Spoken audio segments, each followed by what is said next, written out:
I said, are you ready? Please join me in welcoming the creators of Star versus the Forces of Evil.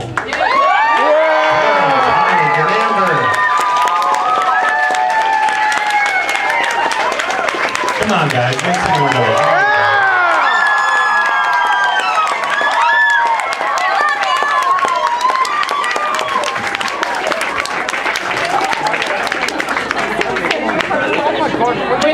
We have a special guest today. Adam is here as well, the voice of Arcadia.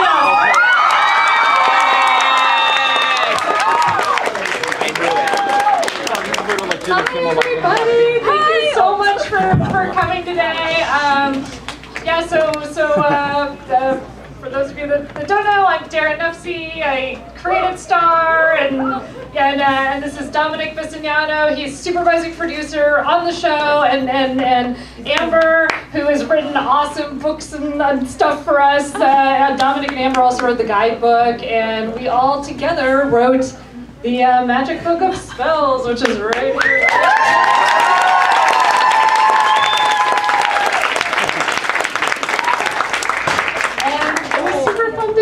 I was really excited that we finally got to make the Book of Spells. This was something that I think since there was a Book of Spells on the show, we were like, hey, that would be really exciting and fun to do. And then finally, there was, I think, a want for it, since the guidebook did really well and was really fun. So we got to make it. And then, has anybody read it yet? Oh my gosh. No spoilers.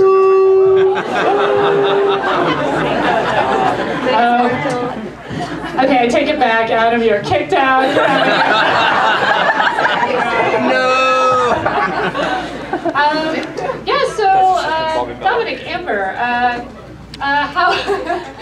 what were some of your favorite parts of this book, of writing this book, or just stuff you like, like that? Oh, hello.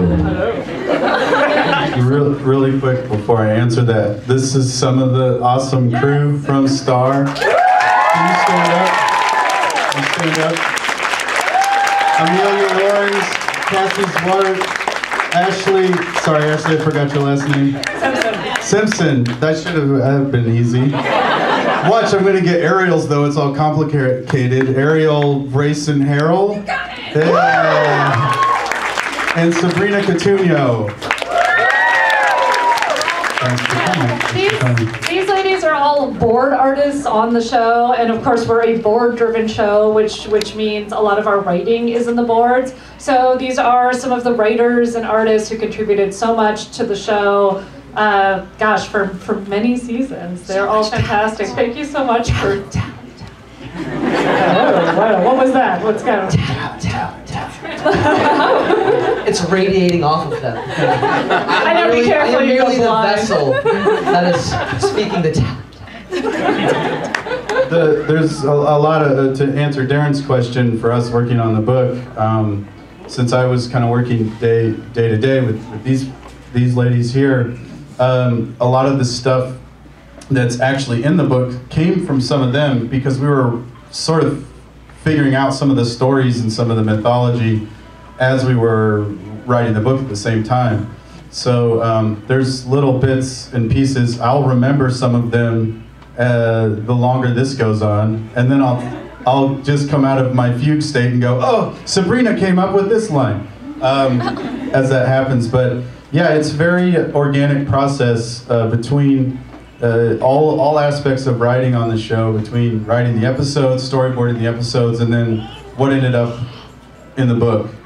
Yeah, it was fun because we got to do the book at the same time that we were working on the show. So, especially during the fourth season, we would kind of be going back and forth between like, oh, here's this cool thing we're doing fourth season. Oh, here's something we can put in the book that ties in, yeah, it was just like, it was really fun. And that's really what's been really cool about these books that Disney Press has been putting out, is they're done by the people on the show, which I think not always books that are based on the show are like that. I just think it's really special. We should also say that Erin is here. Yes. She's our editor. Yes, yes. Oh, there she is. Yay!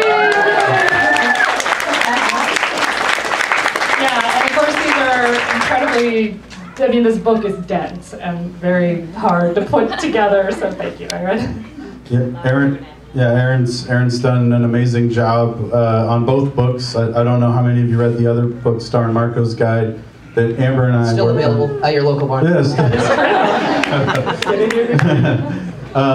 Yeah, Aaron really helped us bring that all together. I should say Amber had the most experience as an author when this whole thing started, and they asked when Darren asked me to work on the first book, Star and Marco's Guide. She said, you can work with a writer too if there's anybody that you know. And coincidentally, I knew Amber, and I knew that she wrote it, and particularly wrote in the style that sort of we were hoping to get from the book. So I was really super lucky to have Amber and Aaron let me work on the book, and Darren as well, and sort of shepherd in all the stuff and teach me how to work in that way. It was awesome. Thank you. Both of you. Yeah, Amber has several fiction, all kinds of chapter books, and all kinds of stuff. It's interesting though, because when people ask me about this series of these two books, they're like, "Oh, is it like prose? Are you telling stories about the show?" And what's so wonderful about the books is that it delves into the history. And I think that is what makes it such a good companion book, because it's stuff you didn't know that you might have guessed about when you watched the show, but then you get confirmation. Yeah. Is it wrong that I really want you to be wearing a red hoodie? I didn't on purpose. I don't want to be pigeonholed. Just kidding, I do. But I didn't bring it. It was dirty. I wore it yesterday. I wear it every day. Oh, God. But yeah, so with the opportunity to do this book, it was like, okay, so we're doing the spell book, like what's going to be in the spell book? Is it just going to be spells? Because, you know, we aren't all magical princesses that can just go out and do these spells. So we wanted it to be more than that, and we've sort of implied in the show that, you know, it's going from queen to queen, so they are writing down their histories, we are learning their stories, and it was just super, super fun to come up with, you know, 13, well, I guess some of the characters were already there, but, you know, a number of new characters, and just dig deeper into the mythology and deeper into the world, and you know, and like Dominic was saying, some of these things are things that have maybe come up in the show that we've talked about, that we just never really had an episode that they worked for, so it was like, okay, now's our opportunity to put it in there. One thing, actually, I was thinking about is, you know, Tom giving Star her horns. That was something that we had sort of talked about as being a back history for them, but we never actually had an opportunity to have it on the show.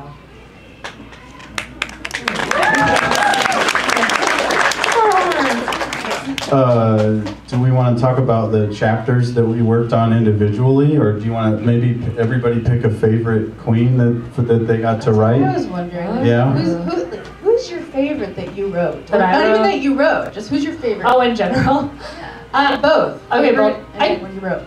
I think, you know, Skywin was the first one I wrote, so I think that was just really exciting of like, oh, I'm gonna actually like dive in and write this history and write this chapter, and I've never written like a chapter book chapter, so I was very intimidated by that, and I had a lot of fun doing it. So I think Skywin feels very special to me.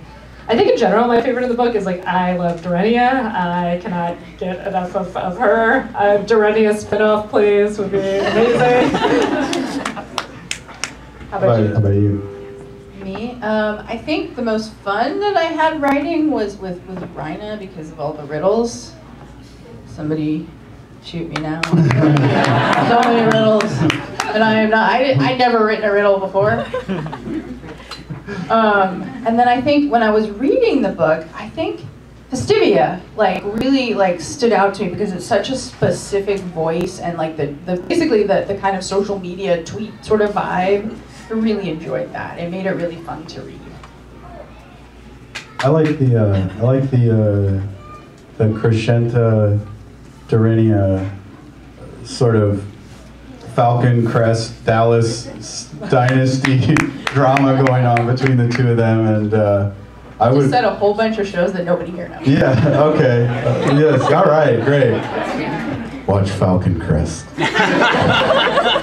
It's funny, people will write stuff on the internet at me sometimes, and I'll go, oh, like the Thornbirds.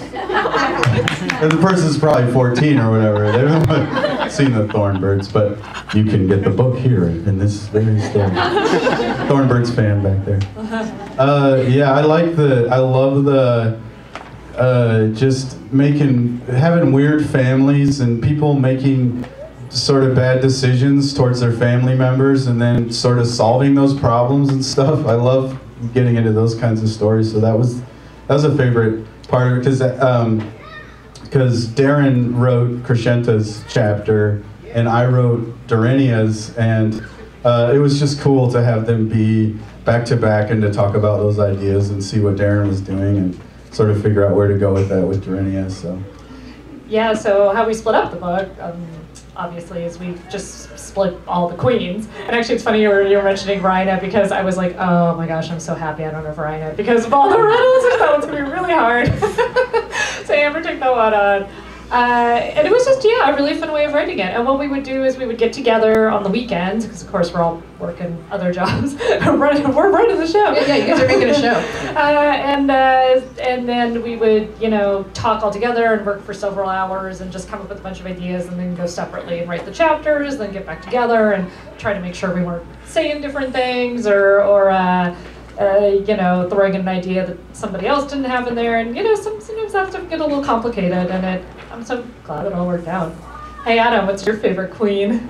Well, so I haven't read the whole book yet. Oh. But what's cool, well, I mean, Just kidding. it's huge. I'm working my way through it. But here's what's cool, just listening to you guys about the process of the book and all that stuff. A lot of people tweet, all of us, stuff about like, how do I get started? What do I do? And here you guys are sitting up here at a book signing for the book that you all just had wrote and had come out, and you're saying things like, oh, I've never written a chapter book before, and I've never written in Rise before, and all these challenges and things like this that's hard. Like, they're just doing it.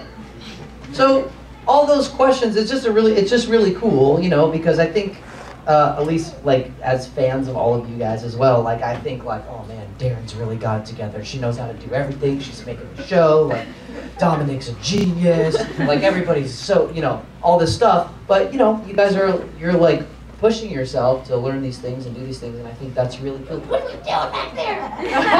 They're my children. They do this every time. They're so cute. Every time I'm talking or Comic-Con or something, Daddy can't just have his day for himself. Let them roam. Let them roam free. They come and do this.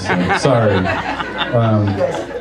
We practiced this beforehand. It adds to the, adds to the charm. I'm a dad.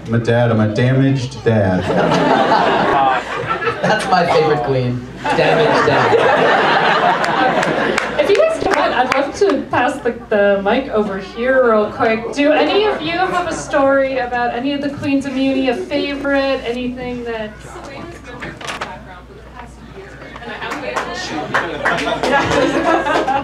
She's right here. Aww. Yeah, I don't know why. She's shy. She's really pretty. She's got secrets. And she has a tarot deck, and they're just like, heck yes.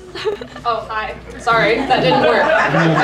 Okay, for those who didn't hear me, Selena the Shy is my favorite because I'm super witchy in real life, and I'm glad that there are all these recipes and tarot cards in there. You chuckle because you know. But yeah, and so it's been so amazing seeing this book just like on the server at work, just like over the past year or so, all these drafts and stuff and watching it come together. I've been like the biggest fan of it for the longest time, and sometimes I'm just stuck, I should be working, but then I'm stuck for a couple of hours reading it just because it's so juicy. It came out so juicy. I'm so happy for you guys. I've probably been like super annoying all season to the board artist because there's been like, maybe we'll be working on the Eclipse episode or something, and it'll be like, okay, you have to now go read her chapter on the server so you understand this thing that we're trying to tie in here. So yeah, there's been a lot of that. Some of the things weren't done when we were handing them off. They're like, okay, we'll read this chapter. It's 3/4 of the way done, and they were all super patient with us, which was awesome. Made us feel like we knew what we were doing. Anybody else? Well, I love Eclipsa because she's the best player. Just because she's the best one. She is. That's most objectively true. God, yeah. Yes. I got to write in a lot of episodes that involved Eclipsa, so I feel like I have a very strong connection to her. I feel like maybe I had a certain hand in like kind of shaping a little bit of her personality. At least I would hope so. I got to write some of her spells, so I just feel like, I don't know, those are really, really fun to figure out. And so I just feel like I have a very personal connection to that character. Also, just like the way, I really enjoy like how she acts, and I enjoy just kind of like anything like posing around writing her dialogue was always just like really, really fun because you could just really get in her head and just like channel this sense of just like queenly calm that she has, which I really like. So Eclipsa is my queen.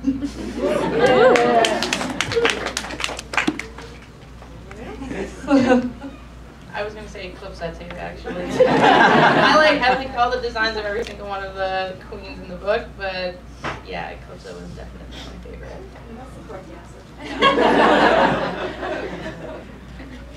I also have not read the book yet, but so my choice might change afterwards. But I too like Eclipsa, and I really like the sort of like buddy comedy thing she has going on with Moon. Whenever you put Queen Moon and Queen Eclipsa together, it's just gold.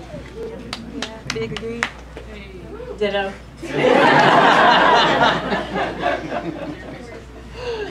There's a spoiler. Some of the spells that are in the book, actually, you'll see them. Some of Eclipse's spells, you'll see them done exactly how they are in the book from a sequence that Amelia did coming up in 4th season. So I hope I can give that away. It's too late. It hath been given. Yeah, a lot of things tied into the book. I mean, I think up to the last minute when we were printing it, because of course we were doing the 4th season at the same time, it would be like, oh my gosh, can we get this detail in? Is it too late? Can we fit this in? And Aaron was really awesome at letting us do a bunch of last second changes. Yeah, we had a lot. There's a lot of stuff that we kind of realized at the last minute, oh, we need this thing here to make this thing connect to this thing, so. Yeah, so like what I've been saying about the book, I feel like it's really a season 3.5. It's like a really, not that you couldn't enjoy the 4th season without it, but I think you will enjoy the 4th season more now that you have it, now that you're going to read it. Oh, and I want to say too, just speaking of the illustrations of the queens, Devin Taylor did a lot of the illustrations. He's amazing. He works from Canada, so he's not here, but he was sort of our 4th person working on this book, and he was so fantastic because some of his ideas kind of make their way into the writing. Like actually, this came from him in the guidebook. He put on the map the Forest of Unlikely Spider Bites, and then that led to Princess Spider Bite. So yeah, yeah, we hit a couple more of those places in the book. He also did this insane thing in the book for Rhina's chapter. Oh yeah. So when we're laying the book out, we're doing it in like Microsoft Word, and we're pulling images off of the internet for reference, for the designers and stuff, and for Aaron to see. Amber came up with this really awesome sort of staircase idea for Rhina. If you guys want to turn the staircase. Yeah, if you want to turn, I'm flipping the wrong way. It's in there somewhere. It's in here somewhere. Here, I found it. Oh, you found it, cool. Yeah, so Amber came up with this really cool idea for this staircase, and like having the steps be part of the stairs. And the way that Amber laid it out was pretty simple, and it made sense. And every time we tried to get Devin to draw this thing, it was like not quite right, and it was our fault because I knew what it needed to be in my brain, and it took forever to get it out. Finally, I just drew it on a Post-it note. I was like, okay, I think I got it. And we had this Skype meeting, and I was like, I think it should be like this, and I drew it on a Post-it note, and he looked at it, and he goes, okay. And then he came back with this, which was great. So. Well, and then there was a whole secondary though, trying to figure out how to get the words to actually fit on all the stairs, and sorry. Probably the most no, it came out so good. It's so very complicated. I can't draw, so everything's like, you guys go make that look pretty. So I'm not sure. I know we wanted to have a little time for Q&A. Are we about that time? Yeah. Is there anything else you guys wanted to add before we go into the Q&A? No? All right. I think let's jump in. Who's got a question? Back there, Crown. Yes. Is season 4 the last season of the show? I knew someone would ask that. We cannot answer that yet. And actually, I should preface that there are some things that we can't answer, and obviously we're not going to answer spoilers, but... Do you want it to be? No! Because if you don't, then buy every single book, watch every single episode multiple times, stream it on Hulu when you leave your house, never turn it off your television. Who knows? He's not wrong. That's the sad thing. That's really what it is. It's like... So just remember, if it is, it's your fault. Okay, and you know what? We have an entire 4th season to enjoy coming up. So that's... Okay, that's a question right there. Why wasn't the whispering spell included in here? Well, if you recall, the whispering spell is a spell you learned from your mother. So it's not really formally written down. One could imagine that maybe Star took a couple stabs at kind of writing it down. But without giving away stuff in the next season, I think you'll be satisfied with where that goes. Also, you guys had to leave something for like the Christmas edition of the book. Yes, right.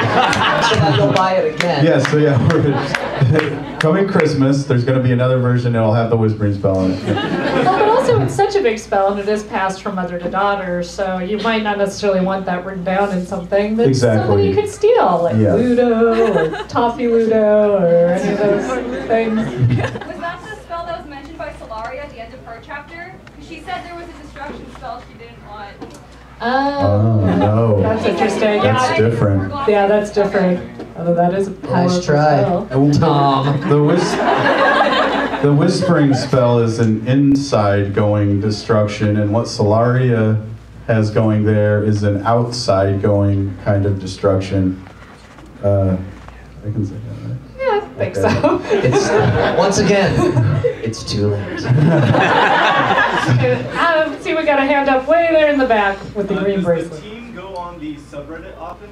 Or does anyone go on there? We were just talking about this. I will occasionally go on the subreddit. Dominic was like, I stay away. I don't, because I don't want to be sad.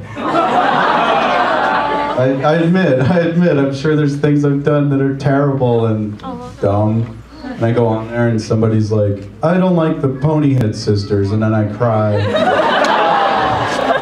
It's one of my proudest achievements. That's true. Dominic created the Ponyhead sisters, so... I love them, they're great. Oh my God. No, we love them. Yeah,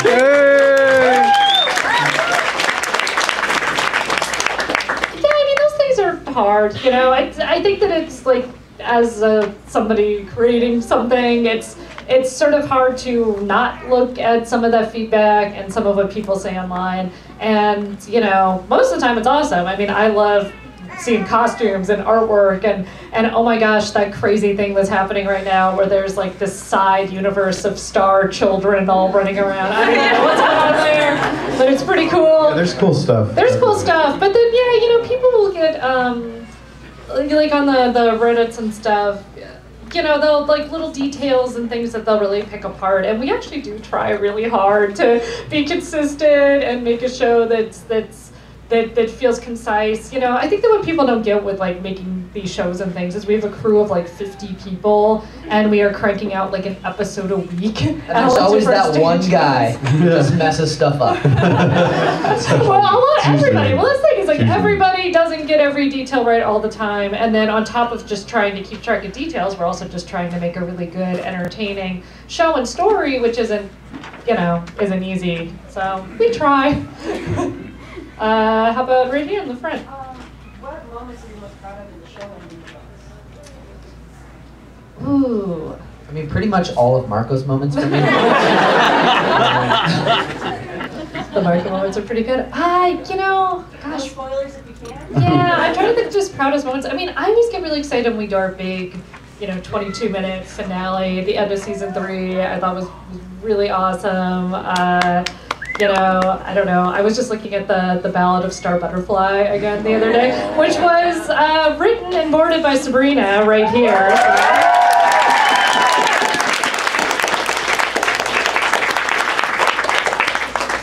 I mean, there's really a lot of we do so many episodes, I think sometimes you forget about certain things, and then it's kind of exciting to look back and be like, oh my gosh, that was really cool. I don't know, how about you? Yeah, for me, the thing I'm most proud of is what we've done with Moon. And her relationship with Star and trying to make that sort of feel like stuff we've all been through.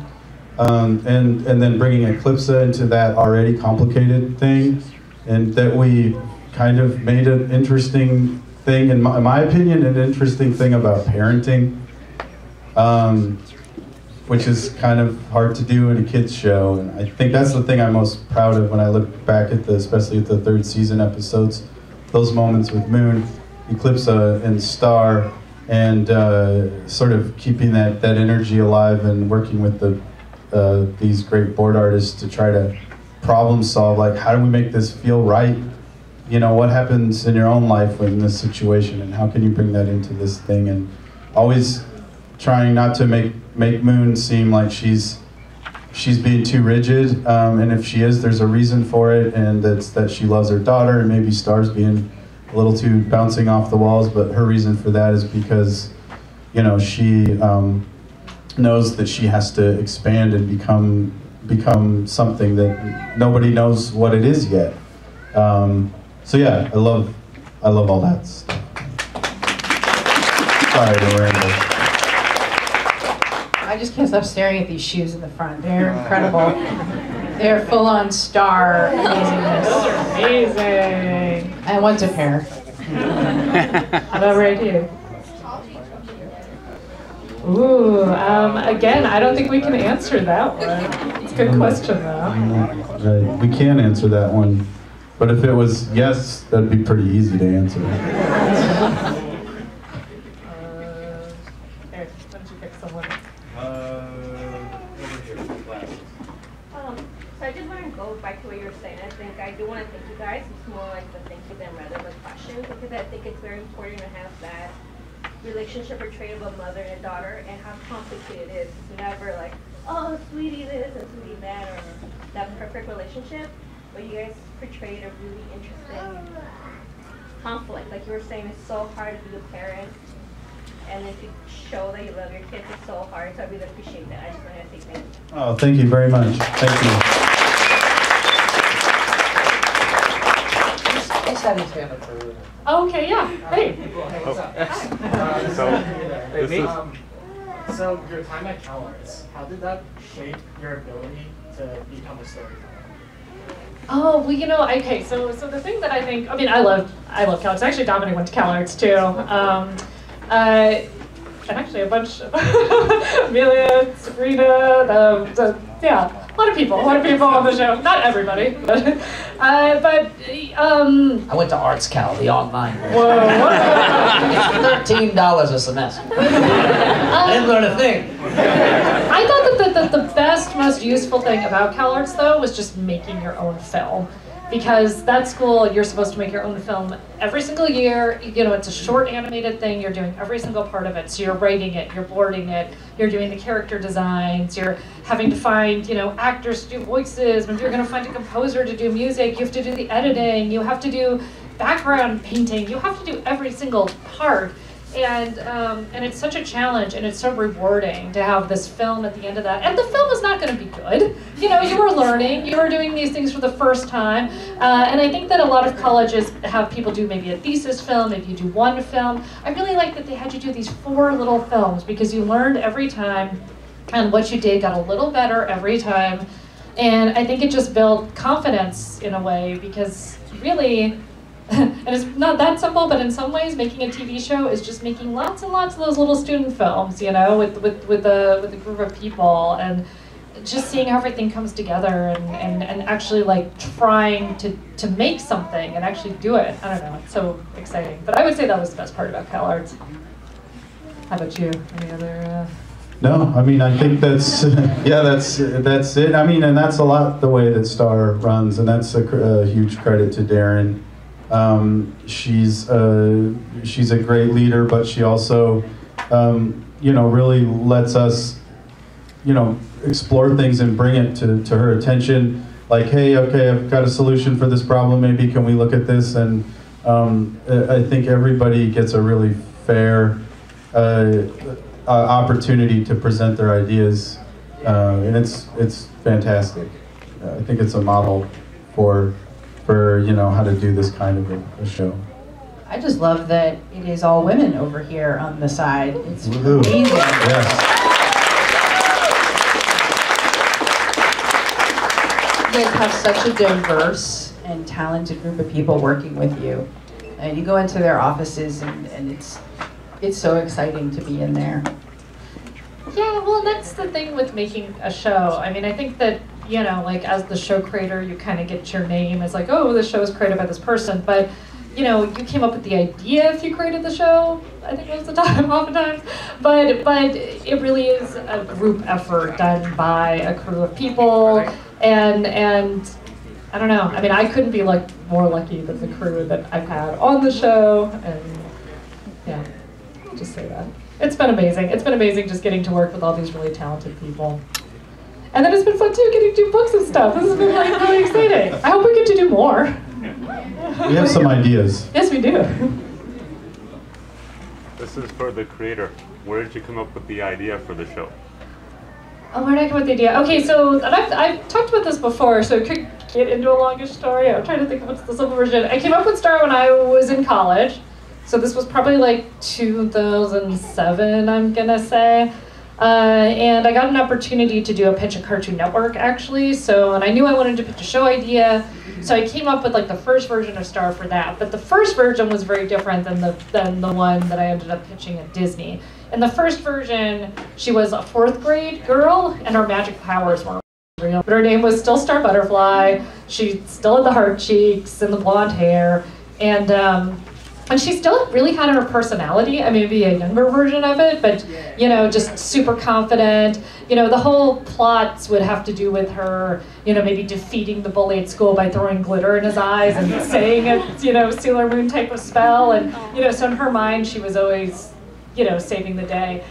And it's interesting when you look at, like, okay, what was going on in animation in 2007, because this was like pre-Adventure Time. This was like, you know, really, you know, I wanted to push something that had a little bit more fantasy and adventure and stuff, but most stuff was kids in school right at that point. Like, I was trying to find something that could kind of fit in what was on TV and maybe push stuff a little bit. So that's where it was in 2007. And then, you know, I had a Nickelodeon for a little while. I mean, I like telling this story too because it's good, you know, if you believe in something, it's good to keep trying, right? And then, you know, it was eventually, you know, Cartoon Network didn't want to do it, Nickelodeon didn't want to do it. I was out of school. Eventually I brought it to Disney, and then that process probably took like a year and a half before they were like, cool, let's make a TV show. You know, and at some point, I, you know, decided to make her older and make the magic powers real and kind of try a little bit of a different pitch on it. And that's basically what the basic plot is that pitch where she was a little bit older and the magic powers were real.